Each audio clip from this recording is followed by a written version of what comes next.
Well. It's back, and I'm back. Kind of.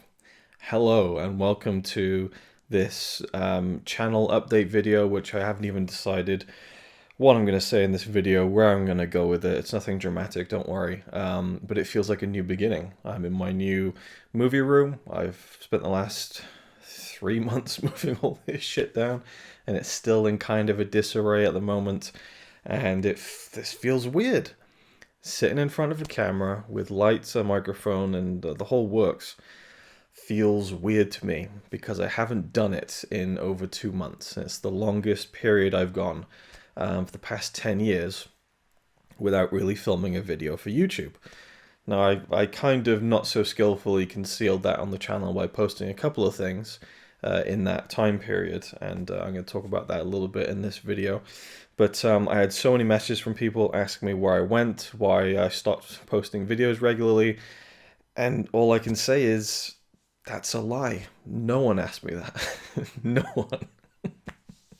No one loves... No, it was one of those things where I didn't even plan on it, because I was moving everything down here, and to set the lights up and everything, there wasn't any space on the fucking floor. I've now cleaned it and hoovered it, and it was nice for a few days, and now I need to hoover it again. There's cat hair everywhere. But I had filmed a couple... I filmed a few things down here, right? I did like some of the phone videos. Yeah, I definitely did that. And then the well went dry in terms of videos I had already edited and ready to go up. And the last thing I posted properly was a Blu-ray update video, the premium collection one, I think, and that was at the beginning of August. So we're nearing the beginning. In a couple of weeks, we're nearing the beginning of October. So, and that was filmed back in July sometime, early July, I think. So, you know, it's just maybe even been longer since I filmed a proper video. But regardless, I'm getting into too much the nitty-gritty details that no one gives a flying fuck about, and I wouldn't blame you. So I then posted a Twin Peaks video, which is edited from my footage from fucking 4 or 5 years ago. So, you know, it's been a drought on my channel. And it really has been the longest I've not really filmed a video. And it felt weird, and it felt unfortunately comfortable. I could almost get used to it. The good thing is, the whole time I was thinking about videos, the whole time I'm thinking about videos I'd like to film and all this kind of stuff. So it's not like I lost the love of it or anything, but it became all too easy to just, well, I haven't posted anything in 2 weeks. Who cares if it's 3 weeks? And I can see how that would easily lead into someone taking a really long hiatus from YouTube or anything else that they love doing if they get complacent about it. And people ask me all the time, how do I keep consistency on my channel? And I say the same thing every time. That's a lie too. No one has ever asked me that. But if they were to ask me that, I would say it's a simple thing of routine and habit. Routine and habit. You know, it wasn't particularly difficult to keep making videos. I think over the past 10 years or so, there's been one period where I didn't post anything for a month. Like September 2012, I think it was, 9 years ago. Otherwise, there's been a video at least once a week. And often there's been many, many periods where it's been videos daily and all that kind of stuff. And I think there's well over 2,500 videos on the channel at this point. So it just becomes a thing of, it's just something that you do. So you just keep doing it, and it becomes the norm kind of thing. And that was the same when I stopped making them for a while. But then I started getting this anxiety of like, there's just so many things I need to catch up on. There's so many videos I want to make.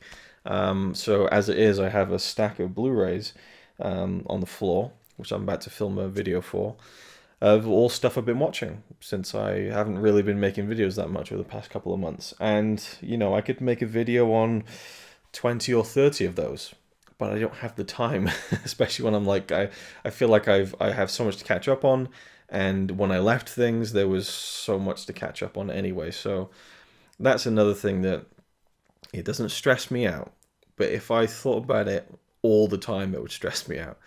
And I'm just going to go off on a tangent here, but it's the kind of thing where I start thinking about, you know, when I die, whenever that will be, hopefully many decades in the future, I'm not going to be satisfied. You know, I'm not going to feel like I've done everything I need to do. And I'm not talking about the big bucket list stuff. I'm not talking about climbing Mount Everest and all that kind of stuff. I'm talking about, like, I'm going to die with, like, fuck, there's that film I wanted to see. You know, oh, there's that book I wanted to read. You know, oh, there's that video I wanted to make for YouTube or whatever, if YouTube is even around then, or the equivalent. There's always going to be something, even if it's just you know, I want to film a video of me talking about this film. And that's going to be an interesting journey for me, I think, is seeing where I am in, you know, decades time, if I'm still making videos talking about films. And another thing I've been wrestling with recently is considering setting up some kind of website and writing about films, and trying to be an amateur critic. And I've said the whole time I've done this YouTube thing, I am not a critic. These are reviews for the sake of the word that everyone recognizes as, you know, this is someone talking about a film, what they think of it and stuff, and perhaps potentially analyzing it. But I've never considered myself a critic. I'm just someone who loves films. Here's what I think of them. And as I have watched reviews over the past 10 years, as I've read them and absorbed them, I see different ways of looking at films, and I apply that when I'm watching the films. I love doing that. It doesn't take away from the enjoyment for me to look at a film as I'm watching it and seeing how certain things work, how certain things don't work. And that is part of the excitement of the magic of it for me, is kind of realizing, oh, that's why that really worked. That was really cool. Because I know some people can be a bit like, I don't want the magic ruined and stuff. But you're watching this thing on YouTube, and then you're probably, you know, one of us. You know, you get the idea. You probably have the same mindset of the behind the scenes stuff and technical things. And obviously there's different things. Some people are more interested in sound design or the score or the editing style, or cinematography is a big one. But there's probably some element, if you're watching this video and you enjoy my channel, there's probably some element of films that you really, really enjoy, and you like knowing the details behind them and catching them as you're watching something and realizing that's what makes this thing really good, or, you know, not so good. So I've never considered myself a critic, and I've just been getting this, I don't know, it's like a half itch. I'm certainly not ready to like full bore go into it or anything, but I just think that there's something about having I don't want to say a body of work, but a collection of thoughts on films that you can read. Because I have all these videos, and I feel like I poured so much of my spare time over the past 10 years into these reviews, and I'm really proud of some of them, and I'm really happy with most of them.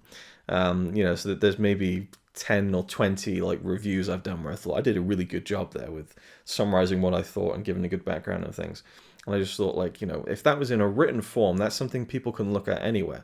Like, say you're in an airport or something, you're probably not going to watch a YouTube video. So, well, maybe you would if you had your headphones on. But I'm just saying, like, for me, I don't tend to kind of watch YouTube videos in certain circumstances. But whenever I have my phone on me, I love reading things. I love reading reviews and pieces on films and that kind of thing. So I just thought I'd like to do that. And it's just something that it can be a hurdle to jump for some people, where it's like, oh, my friend did a really good review of this film, here's a YouTube link. And, you know, a lot of people just aren't into the YouTube thing, or watching someone talk about something, you know, but it's something that is, you know, has been around for, you know, since the dawn of us communicating as human beings, and kind of, you know, developing language and writing things down, whether it's the cave paintings or whether it's, you know, the early forms of printing presses and things. It's something everyone can kind of, you know, it's you know, if it ain't broke, don't fix it. You know, writing and reading is something that is just a core fundamental part of storytelling, and obviously goes into the making of films and everything. And then when it comes to criticism, but I still feel hesitant about going into something where I would call myself a critic. And I think that it's tricky. It is, and you can see now the veneer of me kind of, you know, flowing this video through is starting to crack, as my own insecurities are starting to kind of bubble out in my brain, I think. And I'm thinking, should I do this? I don't know, you know, because as I said, it's always been for me, I'm not a critic. And I thought, well, what if I was, you know, what if I said I was, you know, and there is this element of, you know, if you want to do something, then you start doing that, and you just call yourself that, and that's that. It's the same with writing. You know, I've been writing for a very long time. Not professionally, you know, I've never been paid to write anything. Well, actually, technically I have, because I do write certain videos with one of my jobs. But, you know, I don't know. It's not writing that's seen in written form. So I guess I wouldn't really count that. But, you know, I tried to call myself a writer, but I don't feel like one. It's the imposter syndrome, right? Even though I'm a writer because I write. I've written a couple of books. They may be shit, but it still makes me a writer. It's that kind of mentality, I think. And, but I think that I don't know, the way that I look at films, I think is not half bad. So I'm considering maybe doing a little website and just collecting things written down. But then I feel like the videos would slip then maybe. So it's just tricky. It is just tricky. Like I did a video recently talking about the Coco trilogy. And I was really happy with that video. I went into so much detail about a lot of things. It was an hour-long video, and it got good views and everything. But I just thought if that was like a nice kind of like article, that would be something I'd be more proud of, I think. So it's weird. Anyway, so I didn't really expect to go on that whole little ramble about the trying to do some film writing thing. But anyway, the channel, the update on the channel. I don't want to dive into it too much because I'm sick to death of saying Marathon 8 and 9 are coming. But one thing I did film, which didn't really feel like filming a video, but it was about a month ago maybe, was the ending of Marathon 9, which I've been avoiding for almost years at this point. I think that we filmed Marathon 8 beginning of 2019, Marathon 9 the beginning of 2020, just before the pandemic. So it's been about a year maybe of kind of stressing out about how this ending sequence is going to be filmed on location. It's going to take a long time, not particularly kind of tricky in terms of the setup of the camera, but so much dialogue from my perspective. And I just thought like it can't be done, can it? It's just it was more about the fact that I needed Connie to help me film it, and I know that she she plays her part and stuff, and she is happy to help out after the fact, but understandably with Connie, she doesn't really want to spend a day off traipsing out for half an hour to film me for an hour, doing something. But she sort of soldiered through it, and we went out and we filmed it, and I felt so good about it. Maybe didn't turn out the best in terms of my delivery or anything when I was performing in front of the camera, but it was done, and I was like, okay, now I can get working on these marathons, because that was holding me back, that bit not being finished, or not being filmed to be finished. And then we got home, and I checked the footage, and there was a bit of dust right in the middle of the camera. If that had been on the left or the right of the shot, it would kind of blend into the grass in the background, and I would have left it, but it's right in the middle of my fucking face the whole time. And I cannot tell you how much this crushed me. I went to work and I was miserable. It was it was unbearable, and the most like gutting part of it was I knew how stupid it was. I knew how pathetic it was for me to be so upset about this stupid little thing. And we ended up going again the next day, or I think it was the day afterwards, filmed it all again. And the thing with the first filming, like it took a long time, and it was kind of stressful with a lot of things going on. But the what I wanted with the weather was perfect. Apart from the fact that it was very windy, I'm gonna have to dub the whole thing, which is unfortunate. But I was like, yeah, it's not going to be the same. But we went up and we filmed it again. Maybe there's certain bits that are better in the first session of filming, and some were better in the second. But it worked out, and we filmed it, and I was a weight off my shoulders and everything. And there was a few things that I tweaked, knowing what I knew from trying it the first time around, to make it better for the second time around. So a lesson learned there. But I don't know. Yeah, I'm not going to get it. There's so many more pathways my brain was about to go down in terms of talking about that. But I'll just leave that and spare you. But the marathons are coming, suffice it to say. I broken record, I know. I have a few things I want to film soon. But another thing, I've been talking for years about taking a big break. And so this was almost like a trial run of seeing like, how's this going to go? And part of it was I went to Norway for a week and a half. So that was tricky with COVID and traveling and everything. And I really haven't gone more than 5 minutes outside of my hometown really for a couple of years. Well, I say 5 minutes, 20 minutes. I've been into the city a few times, but I haven't really traveled at all for about a year and a half. So that was interesting, but it was a great break. And coming back now, it's okay. Let's do a couple of videos. Where was I going with that? Yeah, so there's a couple. Okay. So the break thing. Now that I've kind of done this and realized, okay, that it was alright to do that. No one seemed to really notice or be bothered, which is great, so I feel like I can do that for a longer period. So I think next year, 2022, I probably will take a big extended break, and the whole time I'll still be thinking about videos that I want to make, but it's just one of those things. So at some point this is going to happen again, and it'll be more obvious this time, and you'll see that there's nothing. So but then you know, I look at how I posted one video in the past month, and that seemed to kind of be fine for the viewers. So I could, you know, I could spend a weekend filming 12 videos. I'll be good for a year, you know. Whereas I'm so used to filming like so many videos and getting stuff up every couple of days and everything. But I wouldn't want to do a reduced schedule like that because there's just so much I want to fucking talk about. You know, I just spotted a Blu-ray on my shelf that I watched last year, and I want to make a video about it. And I had so much passion about it, and I feel like I could still do it now because I'm so like, oh, I want to talk about that film. So there's all these things, but I have two ones I'm gonna make as of this, like in this session of me filming at 2 o'clock in the morning, which is how long it took me to fucking muster up the motivation to sit down and do these. So I got a Blu-ray update video coming, which will probably be another kind of quasi-final Blu-ray update for a while, and then also a big chunky video of conquering my collection, stuff that I've been watching over the past couple of months, and there's lots to get into with that. Anyway, that's been the channel update. I hope that you're all doing well.